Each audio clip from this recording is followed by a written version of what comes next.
ನಮಸ್ಕಾರ ಗೆಳೆಯರೇ, ನಾನು ನಮ್ಮೂರು ಶಿವಮೊಗ್ಗದ ಅನ್ವೇಷಣೆಗೊಳಿಸೋಣ ಅಂತ ನಿಮ್ಮೊಟ್ಟಿಗೆ ಅಂದ್ಕೊಂಡಿದ್ದೀನಿ. ಹಾಗಾಗಿ ನನ್ನ ಮೊದಲನೇ ಪ್ರಯತ್ನದಲ್ಲಿ ನನ್ನ ಫೇವ್ರೇಟ್ ಆಗಿರೋ ಹೊಯ್ಯಪ್ಪಳದ ಬಗ್ಗೆ ಮಾತಾಡ್ತಿದ್ದೀನಿ. ಬನ್ನಿ ಹೋಗೋಣ.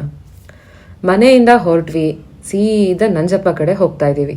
ಅಲ್ಲಿಂದ ಸೀದಾ ಸರ್ಕಿಟ್ ಹೌಸಿಗೆ ಹೋಗಬೇಕು. ಹಂಗೆ ರೀಚ್ ಆಗ್ತಾ ಹೋದರೆ ಅಶೋಕ ಗ್ರ್ಯಾಂಡ್ ಸಿಗುತ್ತೆ. ಅಲ್ಲೇ ಆಪೋಸಿಟಲ್ಲಿ ಸ್ವಲ್ಪ ಮುಂದೆ ನಿಮಗೆ ಮಲ್ನಾಡ್ ಪ್ಯಾಲೇಸ್ ಅಂತಲೂ ಕಾಣುತ್ತೆ. ಹಾಗೆ ಸೀದಾ ಮುಂದೆ ಹೋದರೆ ಆಲ್ಕೊಳ ಸರ್ಕಲ್ ಹತ್ರ ಬರ್ತೀರಾ. ಹಾಗೇ ರೈಟ್ ತಗೋಬೇಕು. ರೈಟ್ ತಗೊಂಡ್ಮೇಲೆ ಹಾಗೇ ಮುಂದೆ ಹೋಗ್ತಾ ಇದ್ರೆ ನಿಮಗೆ ವಿಶಾಲ ಮಾರ್ಟ್ ಅಂತ ಕಾಣಿಸುತ್ತೆ. ಅದ್ರ ಆಪೋಸಿಟೇ ನಾವು ಹೋಗ್ಬೇಕಾಗಿರೋ ಜಾಗ. ಅರೆ ತಲುಪಿದ್ವಿ ನೋಡಿ. ಸೊ ಇದೇ ನಮ್ಮ ಹೊಯ್ಯಪ್ಪಳದ ಪಾಯಿಂಟ್. ಇವರು ನಮ್ಮ ಐನೂರ್ನವ್ರಂತೆ. ಶಿವಮೊಗ್ಗದಿಂದ ಸರಿಯಾಗಿ ಒಂದು 4 ಗಂಟೆಗೆ ಶಿವಮೊಗ್ಗಕ್ಕೆ ಬರ್ತಾರೆ. ಸೊ ಇಲ್ಲಿ ಬಂದು 4 ಗಂಟೆಗೆ ಸ್ಟಾರ್ಟ್ ಮಾಡಿದ್ರೆ ರಾತ್ರಿ 9 ಗಂಟೆ ತನಕ ಇರ್ತಾರೆ. ಸೊ ರಜಾದಿಂದಲಂತೂ ತುಂಬ ರಶ್ ಇರುತ್ತೆ.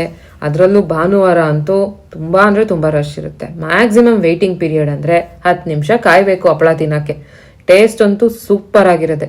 ಅಪರೂಪಕ್ಕೆ ತಿನ್ನೋರಿಗಂತೂ ಬೆಸ್ಟ್ ಪ್ಲೇಸ್. ನೀವು ಟ್ರೈ ಮಾಡಿ. ಹಾಗೆ ನಿಮ್ಮ ಅನಿಸಿಕೆ ಅಭಿಪ್ರಾಯಗಳನ್ನ ಕಮೆಂಟ್ ಮುಖಾಂತರ ಹಂಚ್ಕೊಳ್ಳಿ. ಹಾಗೆ ಲೈಕ್ ಮಾಡಿ, ಶೇರ್ ಮಾಡಿ, ಸಬ್ಸ್ಕ್ರೈಬ್ ಕೂಡ ಮಾಡಿ. ಧನ್ಯವಾದಗಳು ಎಲ್ರಿಗೂ. ನಾನು ನಿಮ್ಮ ಮನೆ ಮಗಳು. ಸರ್ವೋಜನೋ ಸುಖಿನೋ ಭವಂತು.